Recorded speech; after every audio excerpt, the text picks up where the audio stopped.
संतोष जी की जान नहीं जा रही थी, तब उनके छाती पर कूद कूद कर उनकी जान ली गई।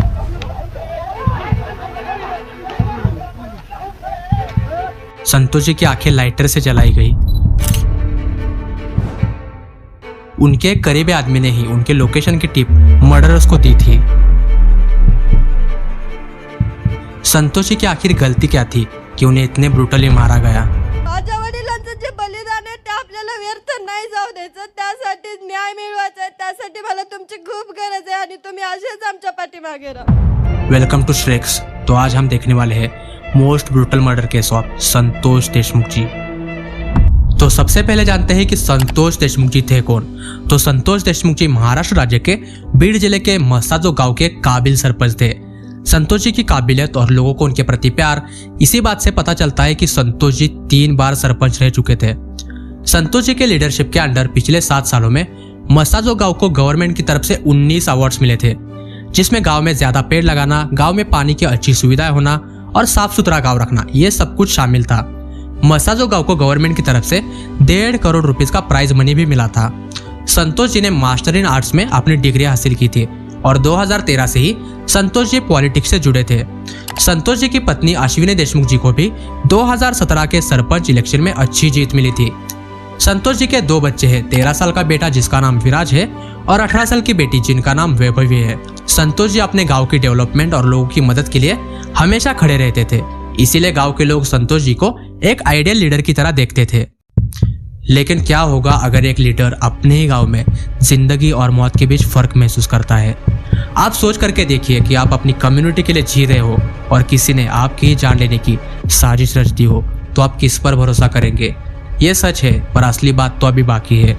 आप ये कहानी मिस नहीं करना चाहेंगे, क्योंकि इसके पीछे जो कहानी है वो आपके सोचने के तरीके को हमेशा के लिए बदल के रख देगी।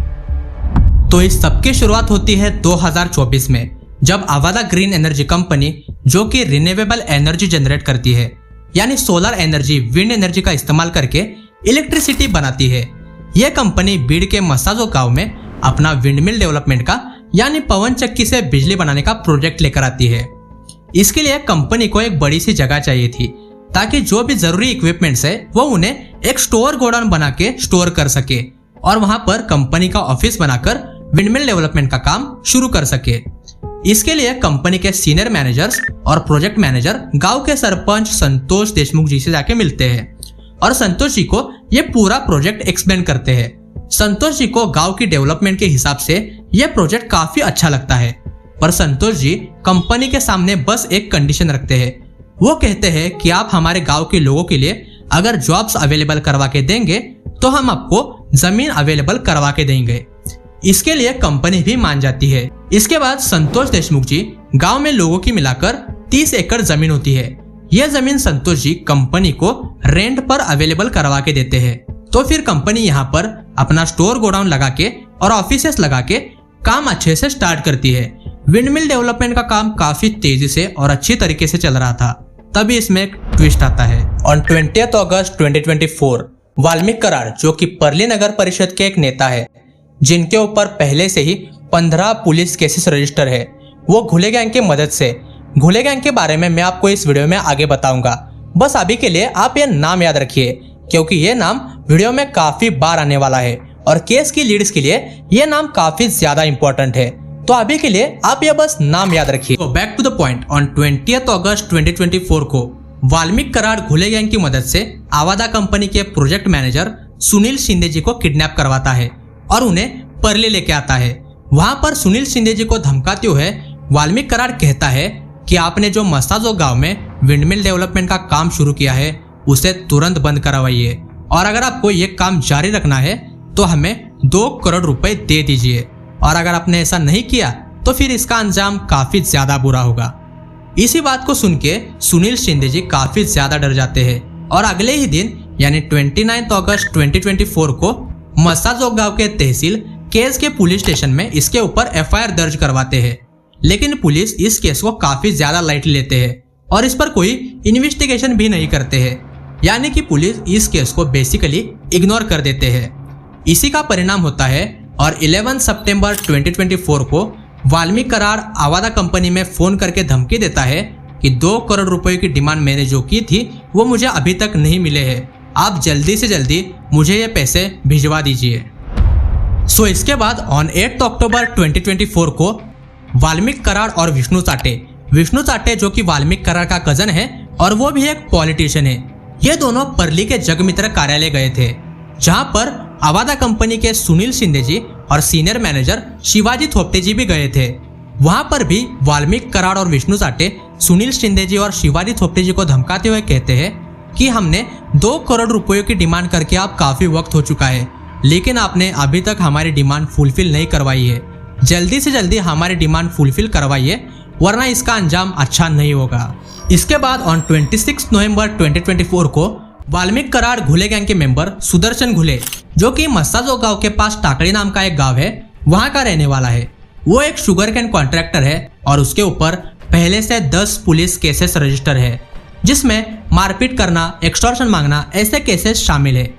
उसे अवादा कंपनी के ऑफिस भेजा जाता है, जहां पर जाकर सुदर्शन घुले अवादा कंपनी में जो ऑफिसर्स थे उन्हें धमकाते हुए कहता है कि वाल्मीकि जी ने आपसे 2 करोड़ रुपयों की डिमांड की थी, लेकिन अभी तक आपने ये फुलफिल नहीं की है, जल्दी से जल्दी 2 करोड़ रुपए वाल्मीकि जी को दे दीजिए वरना आपको बीड जिले में कहीं पर भी आपका प्लांट लगवाने नहीं देंगे। इसके बाद ऑन 29 नवंबर 2024 को सुदर्शन घुले दोपहर के 1 बजे फिर से अवादा कंपनी पहुंचता है और वहां के ऑफिसर्स को धमकाते हुए फिर से कहता है कि वाल्मीकि जी आज केस तहसील आने वाले हैं, तो आप उनसे मिल लीजिए और उन्होंने जो पैसे मांगे हैं वो उन्हें दे दीजिए और ये मैटर इधर ही खत्म कर दीजिए। ये पूरी बात 2 करोड़ रुपए से शुरू हुई थी, लेकिन इसका अंजाम आगे जाके इतना ज्यादा खौफनाक होने वाला था जिसके बारे में कभी किसी ने सोचा नहीं था, खास करके पुलिस ने, जो कि इस केस को काफी ज्यादा लाइटली ले रहे थे और इसके ऊपर कोई इन्वेस्टिगेशन भी नहीं कर रहे थे। उसके बाद वो दिन आता है जब ये केस काफी ज्यादा सीरियस हो जाता है।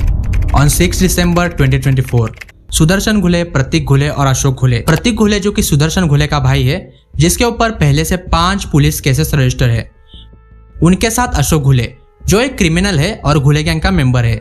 ये तीनों लोग मिलकर अवादा कंपनी के ऑफिस पहुंचते हैं और सिक्योरिटी गार्ड से अंदर जाने की परमिशन मांगते हैं, पर सिक्योरिटी गार्ड अशोक सोनावनी को पता होता है कि सुदर्शन घुले पहले भी कंपनी में आकर अधिकारियों को धमका के गया है, इसीलिए वो उन्हें अंदर जाने की परमिशन नहीं देते हैं।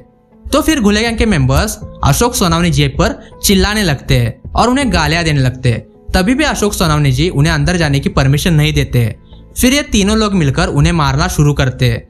इस सब झगड़े का शोर सुनकर वहां पर सुनील शिंदे जी और शिवाजी थोपटे जी आ जाते हैं। इसके बाद वो घुले गैंग के मेंबर्स को शांति से समझाने लगते हैं और झगड़ा सुलझाने की कोशिश करते हैं, लेकिन घुले गैंग के मेंबर्स काफी ज्यादा भड़के हुए थे, तो वो उन्हें भी गालियां देना शुरू करते हैं।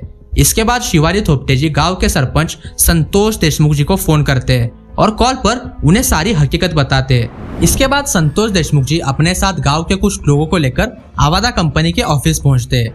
जब संतोष जी वहां पर पहुंचते हैं तभी भी झगड़ा चल ही रहा था, तो संतोष जी घुले गैंग के मेंबर्स को शांति से समझाने की कोशिश करते हैं और झगड़ा सुलझाने लगते हैं, लेकिन घुले गैंग के मेंबर्स काफी ज्यादा गुस्से में थे, तो वो संतोष जी को भी काफी बुरी भली बातें कहने लगते हैं, लेकिन संतोष जी झगड़ा शांत करने की कोशिश करते हैं, पर घुले गैंग के मेंबर संतोष जी को गालियां देने लगते हैं। तो संतोष जी के साथ जो गांव के लोग आए थे वो घुले गैंग के मेंबर्स को मारना शुरू करते हैं और घुले गैंग के मेंबर्स को मार मार कर वहां से भगा देते हैं। पर घुले गैंग के मेंबर्स जाते वक्त संतोष जी को धमकी देके जाते हैं कि हम तुम्हें देख लेंगे, हम तुम्हें जिंदा नहीं छोड़ेंगे। और इसी बीच गांव के कुछ लोग इस सब का एक वीडियो भी बना लेते हैं और इसे सोशल मीडिया पर अपलोड करते ही ये वीडियो वायरल हो जाता है और गांव के सभी लोग इस वीडियो को देख लेते हैं। जिस दिन ये मारपीट हुई थी उसी दिन घुले गैंग के मेंबर प्रतीक घुले का बर्थडे भी था। अब देखिए, जिस दिन उसकी मारपीट हुई थी उसी दिन उसका बर्थडे था, उसका वीडियो भी वायरल हुआ, तो इसी वजह से उसे काफी ज्यादा इंसल्टिंग फील हो रहा था और घुले गैंग के मेंबर्स भी इसी वजह से काफी ज्यादा गुस्सा थे। घुले गैंग के मेंबर्स का पूरे बीड जिले में काफी ज्यादा खौफ था, उनकी काफी ज्यादा दहशत थी, पर इस वीडियो के कारण उनकी इज्जत मिट्टी में मिल गई थी। तो इस सब के लिए घुले गैंग के मेंबर्स संतोष देशमुख जी को जिम्मेदार मानते हैं। फिर घुले गैंग के मेंबर्स और उनके कुछ गैंग मेंबर्स मिलकर संतोष जी से बदला लेने की ठान लेते हैं और फिर संतोष देशमुख जी के किडनैप और मर्डर का प्लान करते हैं। इसी बीच अवादा ग्रीन एनर्जी की तरफ से शिवाजी थोपटे जी और सिक्योरिटी गार्ड अशोक सोनावनी जी केज पुलिस स्टेशन में एट्रोसिटी केस फाइल करने की कोशिश करते हैं। एट्रोसिटी केस का मतलब होता है आप जिन पर भी केस करते हो उन्हें तुरंत पुलिस स्टेशन में पूछताछ के लिए बुलाया जाता है, पर पुलिस इसे इग्नोर कर देते हैं और केस फाइल करने से मना करते हैं। अब मर्डर की प्लानिंग और एग्जीक्यूशन में जो भी लोग शामिल थे उनके बारे में मैं आपको थोड़ी जानकारी बताता हूँ। प्रतीक घुले, सुदर्शन घुले और अशोक घुले के बारे में मैं आपको ऑलरेडी बता चुका हूँ। अब और गैंग मेंबर्स के बारे में मैं आपको बताता हूँ, जिसमें सबसे पहले है महेश केदार, जिस पर ऑलरेडी 5 केसेस रजिस्टर है। इसके बाद है जयराम चाटे, जो केस तहसील के कांबवा गांव का रहने वाला है, जिस पर भी पहले से कई पुलिस केसेस रजिस्टर है। फिर है सुधीर सांगड़े और है कृष्णा आंधळे, जो बीड़ के महिंदवाड़ी गांव का रहने वाला है और वो एक ब्रिक फैक्ट्री वर्कर कॉन्ट्रैक्टर है, जिस पर पिछले 4 सालों में 6 पुलिस केसेस रजिस्टर है। तो ये सब मिलकर एक खौफनाक मर्डर की साजिश रचते हैं। ऑन 9 दिसंबर 2024 दोपहर के 3 बजे के करीब संतोष देशमुख जी अपनी व्हाइट स्विफ्ट डिजायर कार से केस तहसील से मांजरसुबा हाईवे के थ्रू अपने गांव मस्ताजोग जा रहे थे। रास्ते पर एक पेट्रोल पंप पे उन्हें उनके कजिन ब्रदर शिवराज देशमुख जी मिलते हैं, तो वो उन्हें भी अपने साथ लेकर गांव की तरफ बढ़ने लगते हैं। अब शिवराज देशमुख जी ड्राइविंग सीट पर बैठकर कार चला रहे थे, तो संतोष देशमुख जी उनकी साइड वाली सीट पर बैठे थे। अब संतोष देशमुख जी की कार मस्ताजोग गांव के पास डोनगांव टोल नाके पर पहुंचती है, जहां पर पहले से ही घुले गैंग के मेंबर्स अपनी ब्लैक स्कॉर्पियो कार, जिसका नंबर MH44Z9333 है, उसमें संतोष जी का टोल नाके के एंड पर वेट कर रहे थे और उनके पीछे से ऑपोजिट साइड पर स्विफ्ट डिजायर कार में कुछ और क्रिमिनल्स संतोष जी के आने का इंतजार कर रहे थे।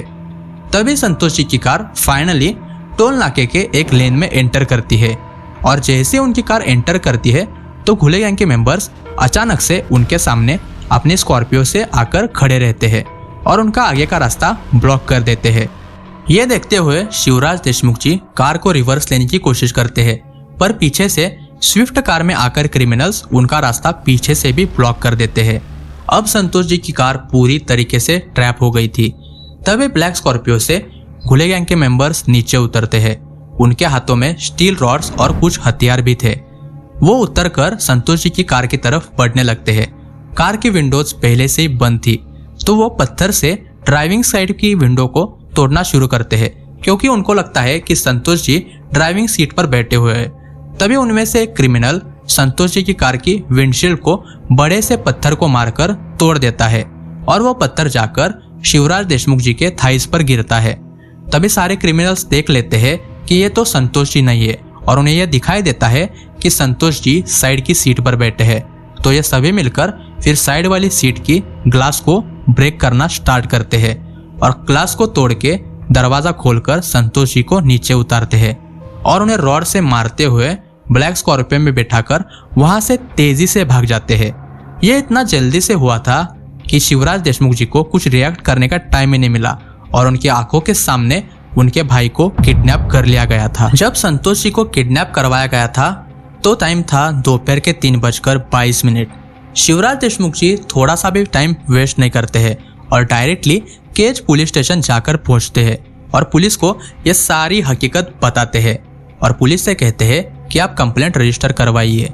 लेकिन पुलिस उनसे कहती है कि आप थोड़ी देर वेट कीजिए, हम आपकी केस कंप्लेंट रजिस्टर करवाते हैं।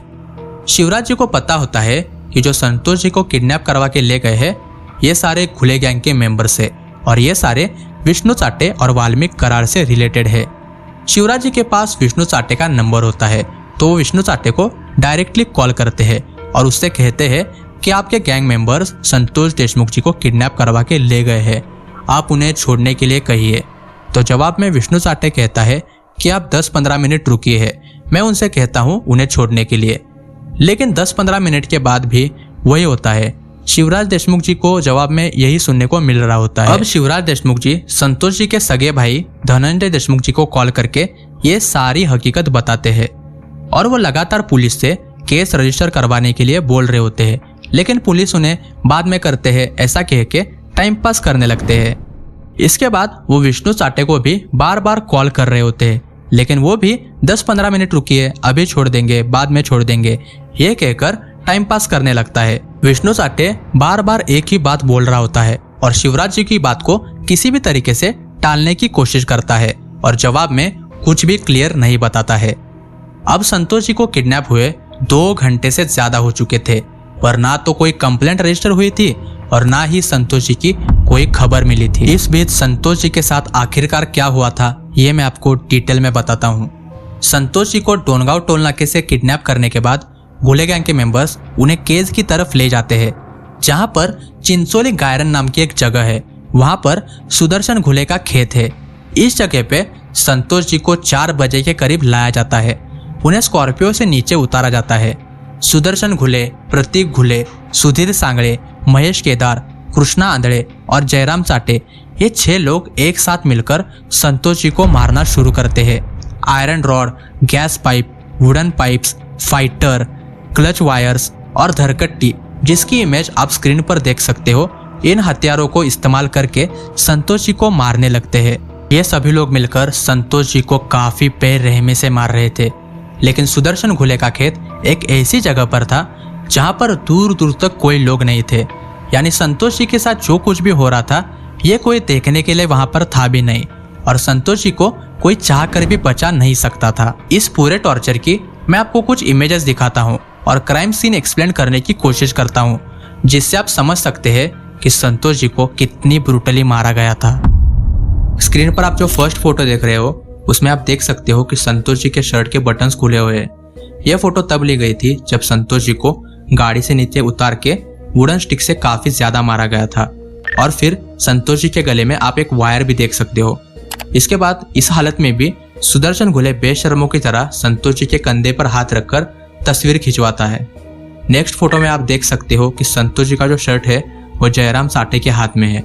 इसके अगली फोटो में जयराम साटे संतोष जी की पैंट निकाल रहा होता है और इसकी सेल्फी लेते हुए महेश केदार हैवानों की तरह हंस रहा होता है। इसके अगले फोटो में आप देख सकते हो कि प्रतीक घुले के हाथ में एक आयरन रॉड है, जिससे वो संतोष जी को बहुत ही बेरहमी से मारता है। ऐसा कहा जाता है कि आयरन रॉड से जोर से मारने पर इंसान के शरीर में 2 ml खून जम जाता है।